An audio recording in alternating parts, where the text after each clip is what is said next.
Hi there. This is a video of me, Pippin, doing the activity called Code Taker.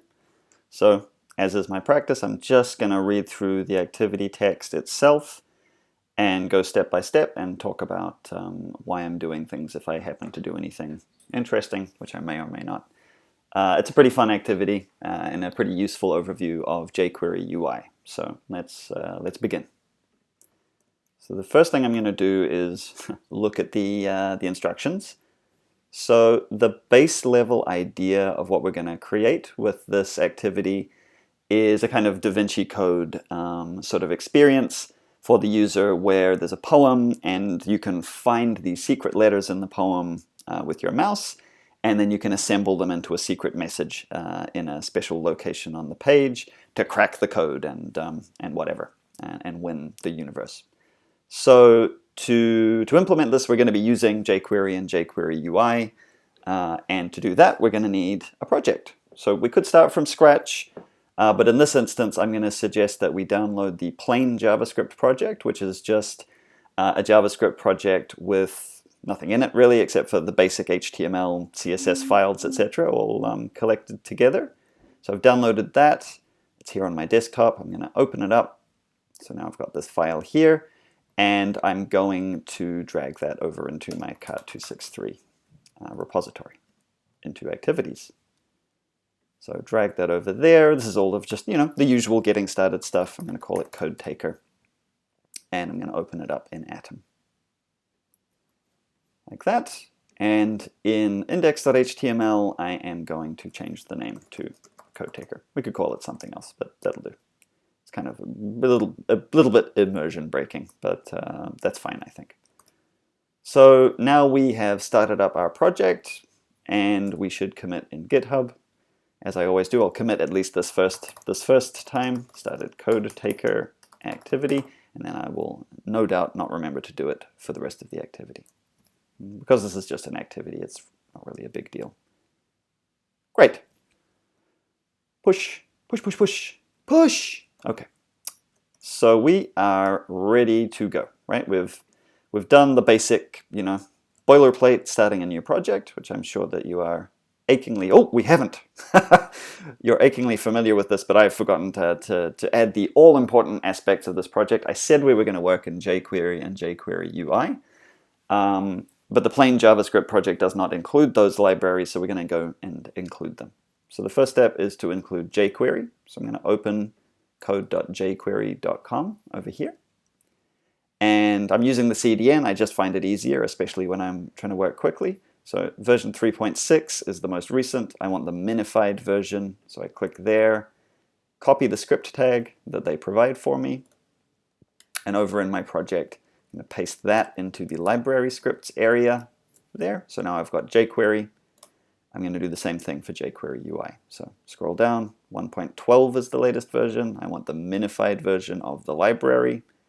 That gives me the script tag. I copy it back over and I paste it after jQuery because jQuery UI uses jQuery. So that's my two library files. That's all of the JavaScript that I need. But we also remember that jQuery UI needs a CSS file as well. You can choose any of these themes that you want to.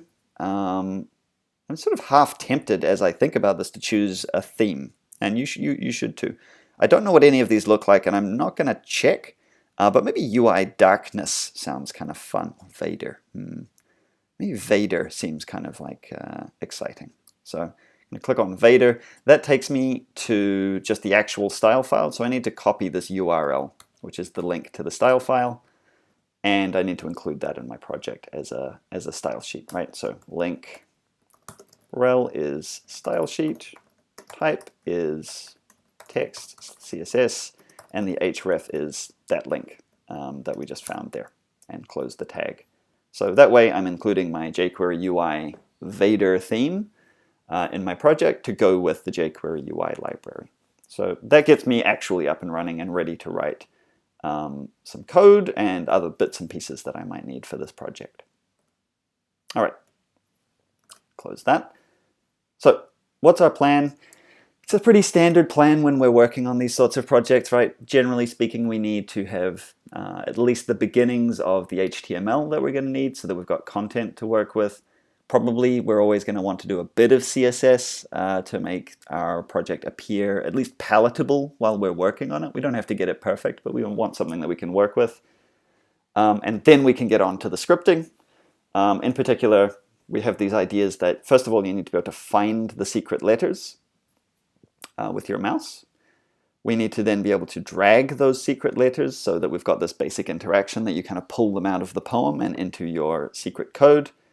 Then we need to have a droppable element so that we can respond to the secret code being assembled, respond to the user dragging things and dropping them. And then I want to throw in a dialogue at the end just to kind of check if the user has successfully found the code or not, so that they have some kind of sense of completion. So let's do this step by step.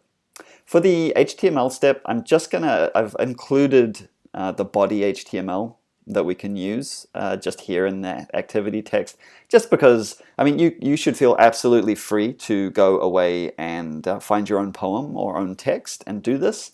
But it's one of those things that takes a bit of time, so I think it's easier just to have something pre-made. You can see that we've got a section element here with the poem in it. The poem has a title, which is "This Is Just to Say." It's a very well-known and excellent poem by William Carlos Williams that runs, "I have eaten the plums that were in the icebox and which you were probably saving for breakfast. Forgive me, they were delicious, so sweet and so cold." Nice poem. I really like that poem. As you'll see by looking at the poem, there are letters surrounded in span tags with a class of secret, and these are our secret letters that we can assemble into our secret message. It spells out theremin. You can see T-H-E-R-E-M-I-N. So those are the letters that the user is going to be able to find and then drag out of the poem. So let's put that into our HTML. So we've got that there. So I'm going to replace this comment since I'm actually going to put it in. So there's my poem. I can't help myself. I'm going to indent this. Okay, so that gives us the poem, and if we go over, let's run the live server so we can see what we're working on now. So there's the poem, right? This is just to say, there's the lovely poem laid out in a, not objectionable way, but it's with the default CSS that would be applied to this. Okay, so let's add some CSS. The main thing, and we should go back and look at the HTML for a second. There's one other aspect that I added when I added that HTML, which is this section down here, which is empty, and it's called answer. And that is where I want us to be able to drag the letters to assemble the secret answer. The problem with that, of course, is if you have an empty section, it doesn't look like anything on the page. If we go back and look, right? Like it's down here after the William Carlos Williams text. But you can't see it because it has nothing in it and it has no styling. And so we at least need to style that enough that the user can see it well enough to drag things into it. So that is what we want to do next, right? We want to style the answer so that it has a height. That way we'll be able to see it as having dimensions instead of just being completely empty and therefore invisible. And we'll give it a border so that the user, because they're trying to drag things into it, we want them to be able to have a destination that they're dragging to. So let's go ahead and go into the CSS for this. I'm going to delete that comment for now. So we know it's called the answer section. That's what its ID is. So I said we wanted to give it a height. Let's give it a height of, this can be whatever you want, really. I'm going to give it a height of 2 rems.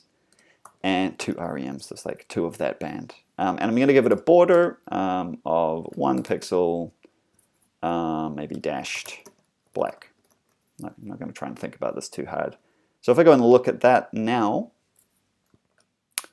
we have our little answer section. It's kind of obnoxiously wide, so maybe I'm going to not be able to resist giving it a width. And the width I'm going to give it is, what am I going to give it? What would 10 rem units look like? Oh, that's quite nice. Okay, that's good enough for me. And yeah, I guess that's it. That's what we want. So now we've got a little spot to drag letters into. So we'd be like getting the T here, for example, and dragging it down into this little dotty box to assemble the answer. That looks fine. I'm not going to go any further than this. You can style it up, obviously, as much as you like. Wonderful. So, and, you know, we've set things up. The key thing you've got to think about, right, is that our program needs some kind of interface, right? And that's why we need to do the HTML and CSS first, because without that, there's nothing for our JavaScript to kind of grab onto, basically, unless it's generating the page itself. But that's not what we're doing here. So let us implement the actual ideas here. So the first thing we want is we want the user to be able to find the secret letters, because just forcing them to guess is not very fair. So the simple way that we're going to do that is if you mouse over a secret letter, it's going to change color. Now, how are we going to change its color? There are lots of ways of doing that. You could use animate, for example, but I like this idea of, generally speaking, trying to separate out visual representation into the CSS to maintain that separation. That's what CSS is for, right? So we're going to add another class to our CSS called found, and we're going to use that to style things when they get found. So it's a class, so I'm going to give it a dot. And I'm just going to set a color. I'm just going to make them red. That's easy. That's easy. So when you find something, it's going to be red.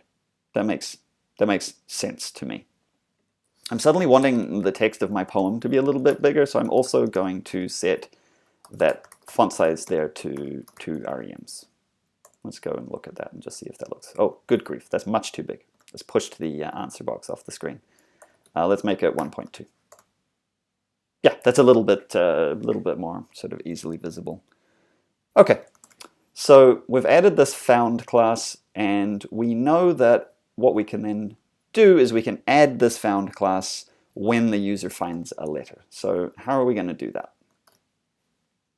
Well, we are going to need to check when the user mouses over one of the secrets. So we're going to need to select the secrets.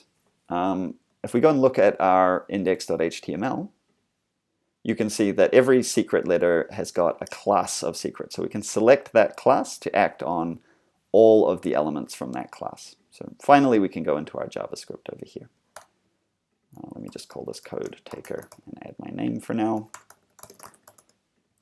I'm not going to write the summary. I'm just going to write Da Vinci. Da Vinci. There.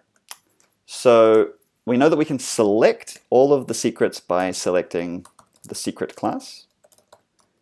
And we want to respond to the user moving their mouse over them, so we need to add a mouse over event to those. So in jQuery, we do that with the on method, which listens for events.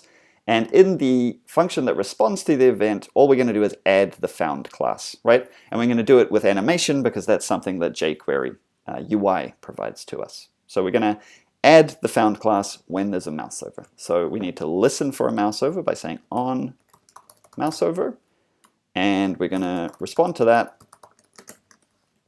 inside this function, and this function is going to select this because we only want to highlight the specific letter that was moused over, right? Not all of them.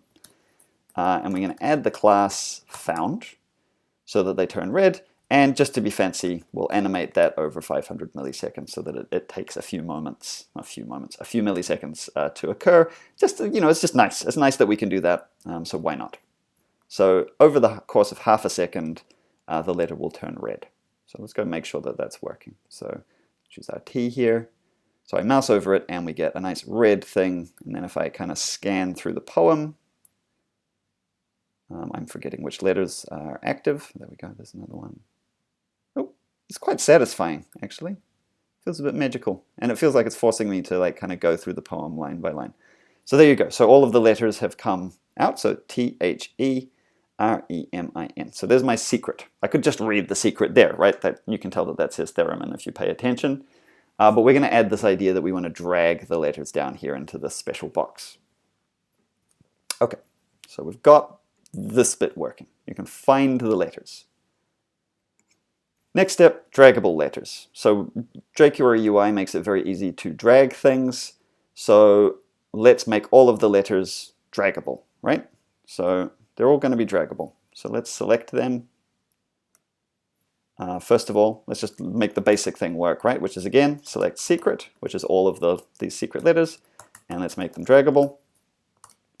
You could, if you wanted to, only make them draggable when there's the mouse over. That's a reasonable thing to do. Maybe I'll do that actually, just for the hell of it. So what I might actually do here is, instead of this, I'm going to do this only once, because you can only find a secret once, right? So I'm going to change on to 1, and I'm going to make the element draggable only when you've found it. So that way, I mean, even though technically if you mouse over something to find it, you're going to have to mouse over something to drag it. So it would work anyway, but there's something kind of nice about making them draggable when you find them. So now we've got 1, so this will only trigger the 1 time. And when you mouse over, we're going to show that they're found, and we're going to make them draggable. Let's just go make sure that that part works. So for example, if I want to get this T, I mouse over it, and then now I can drag the T over there for some reason. Or over there, whatever. And I can do that with all of the letters if I can find another one. There's the H. So I could like start assembling my, my answer here if I wanted to. However, I don't really want to destroy the poem, right? So one of the things that's happening here is when I drag these letters away, they're no longer in the poem, and the poem looks kind of sad. His is just to say, which is a different kind of poem. I have eaten the plums. It's like a funny accent now. So we also want to add an option to the draggable method that allows us to drag things without actually displacing them. And so this has this idea of a helper involved. So I just want to go and look at that in the documentation. So I'm going to go to jQueryui.com. And I'm going to go to the, how am I going to find this? What's the best way for me to do this? I'm going to go to the API documentation. I'm going to go to the interactions documentation, and I'm going to go to the draggable, because that's the thing that I'm kind of dealing with, right? And I said that there was a thing called helper. I mean, as you get used to these libraries, you just kind of know what bits and pieces are available. So here's helper. And what helper does is you can use a helper element for dragging. And one of the things that that can do for you is it lets you drag things without actually moving them. There's a lot of stuff that you can do here, but this option clone is nice because it means that when you drag something, you actually drag a clone of it rather than the thing itself. So that's nice. So I want to use this clone option. So I'm going to use the option helper, and I'm going to set it to clone, and we'll go and look at what this effect looks like. We could have gone and looked at a demo as well, but I'm going to add an options object to draggable here, and I'm going to say, good grief, what's it called? Helper is set to clone. So what does that do? Let's go and look at things again. So here's that T, I find it, and now if I drag it, you can see I'm dragging a T, but the original T is still there, which I think is nice, right? So that way I'm not destroying the poem. You can see when I let go of the helper, it just disappears, right? So that's also kind of nice, potentially. So the idea is I'm going to drag it down here, and then it's going to appear in that box, but the poem remains the same, which is cute. I like that. Okay, so the letters are draggable. Now we need to actually be able to assemble this answer in a specific place. As we saw, we could just have assembled it kind of like freestyle on the page, but the really nice thing about using a specific location is it lets us, as the programmer here, get a bit more control, and so we can actually check whether they got it right, which is a lot harder to do if they're just dragging things around freestyle. So we want the answer area to be droppable so that we can notice when the user drags letters onto it. And then we'll do some other little bits and pieces in association with that to kind of tidy the user interface. So first of all, let's make the answer area droppable. We know how to do that. We know that we want to select the answer area. It has an ID of answer there, so that's what we're going to use to select it. So we're going to select answer, and we're going to make it droppable with the droppable method. That's all that it takes, right? But we also know that this doesn't really do anything, because if there's no response to dropping, then it doesn't really matter that it's a droppable element. So there's always more to do with droppable, right? And the key thing that we always end up wanting to do with droppable is we need a drop option that will call a function with two parameters, event and UI. So let's add that part of things. So in its options object, we're going to add the drop event handler, and we know that that takes a function which takes two parameters, event and UI. And in here, we can respond to things being dropped on the answer. Because of the nature of the program, we know that the things being dropped on the answer are these secret letters, because they're the only things that are draggable. So what are we going to do? The first thing we want to do is find out what the letter is that got dropped. And the way that we'll do that is we'll basically get hold of the dragged element. Remember that that's in UI.draggable. It's not in this. This refers to the droppable element. And we can get the text inside it with using jQuery's .text method. So let's get the character. So I'm going to make a variable called character, or maybe I'll call it letter, is assigned UI.draggable, which is the draggable thing. Remember, we don't need to select UI.draggable in the jQuery $ syntax because it's already a jQuery object.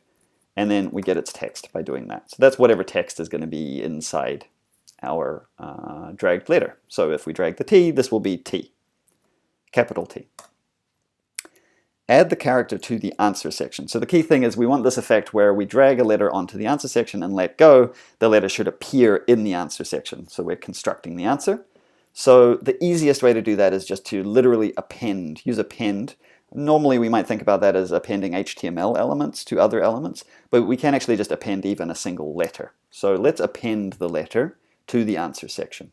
Now we know that we're inside this droppable method event handler, so we can refer to this to get the answer area. And again, that's better programming where possible to use these variables like this in UI.draggable. So we want to add it by saying append letter. So add the letter. This is the basic functionality. Now we find out what the letter is, and then we append it to the droppable area. So if we go and look at it now even, I can find the T, I can drag the T. If I don't drag it into the box, it just vanishes, which I think is a good behavior. And if I do drag it down into the box, here it is here, and I let go, there's the T. It appeared in the box because it was appended to the box. We appended a T, the matching letter. So it looks like I dragged it directly into the box. So that's kind of a big win. However, right now, I can drag T in multiple times. That doesn't really make sense. So what else should we do? We should stop the thing that we just dragged from being draggable, so it's no longer draggable. And so let's do that. So let's remove the draggable quality of the element that was dragged, and we can hopefully remember there's a disable sort of message that we can send to draggables to stop them from being draggable. So let's do that now. So remember that it's UI draggable is the thing that's draggable, and we can call its draggable, looks a bit weird, method and say disable. So tell it to disable. So UI.draggable, which is odd, disable. So after that, it won't be draggable anymore. And this refers to the original element, not the helper. So if I drag in the T, like that, now this has been disabled. I can't drag the T anymore, which I think is desirable. So the user has kind of less chance to mess up. Another nice thing to do would be to sort of stop highlighting the ones that we've already dragged. So we should remove the found class with remove class from jQuery, and we'll animate it thanks to jQuery UI. So again, we're targeting the UI.draggable, and we will remove the class found. We know it has the class found because otherwise we couldn't have dragged it, right? So there's a guarantee implicit there. So that way it will stop highlighting.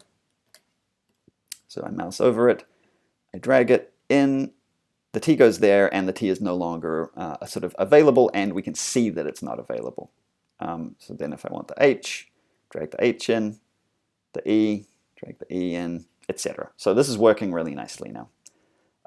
In the activity here, I did things in a very slightly different way, which is I only disabled the mouse over effect now by using off. So you can disable mouse over using saying choose the UI.draggable and then do off to remove the mouse over. Because I think smartly use just one here instead of on, it means that it was only ever going to be triggered once. So the first time you trigger it, it becomes disabled by default. So we don't actually need that step if we do things this way. I think this way is actually cleaner. That happens sometimes. So we now have the actual, we have the whole thing. We could style it and do some other things, but we have a working code cracking experience the final thing that we should want to do is to just tell the user that they were successful. So we're going to do that with a dialog because jQuery UI provides this really nice way to create dialogues. So let's create a dialog box that will congratulate the user for solving the puzzle. To create a dialog box, the easiest way is that we add a div with some content in it to our HTML, and we give it a title attribute that will be the title of the dialog box. So here's some HTML to just do that. So let's go over and put that in index.html. Paste. This indenting, honestly, I really need to do something about that. So that's what the dialog box is going to kind of be, right? But we know that that's not going to be a dialog box right now because we haven't done the magic stuff. So it's just going to currently just say "you are so smart" at the bottom, which kind of almost seems combative, like it feels a bit rude. So to transform that into a dialog box, we know that we need to select that div, which has an ID of solved dialog, and we call the dialog method on it from jQuery UI. Let's add that into our script. Where do we want to do this? It's kind of up to us. I'm going to do it up the top since, I don't know, for no reason. I'm just going to do it up the top. So it's called solved dialog. So we select that with jQuery, and then we turn it into a dialog by calling the dialog method. So that way, so then finally we see what the styling looked like. Looks fine. Sort of, this is Vader, I believe, right, that I selected. It's pretty Vader-y. It's got an orange highlight. I'm not sure if Darth Vader would approve of that, but he's dead, so I guess it doesn't matter. Spoiler alert. Good grief. So that's good, right? But the problem is now it still seems kind of rude because it's congratulating us before we've solved it. So we don't actually want this dialog box to appear right at the beginning, but that's the default behavior of the dialog method, is that it opens the dialog box automatically. So if we don't want that to happen, oh, sorry, I'm jumping ahead here. I'm thinking ahead. So I'll jump to this step and we'll go back and do the button in a second. We don't want it to open. Actually, no, I'm not going to do that because then we won't be able to see the button. So it's nice if we can close the button with some kind of affect. So, sorry, close the dialog with some kind of affect. So let's add a button to the dialog that says "I know," so the user can be smarmy, and that closes the dialog when it gets clicked. So this is a very common thing that we might want to do with the dialog. So let's add an option, and let's add the buttons option. I think it's buttons. Is it buttons plural? We'll find out.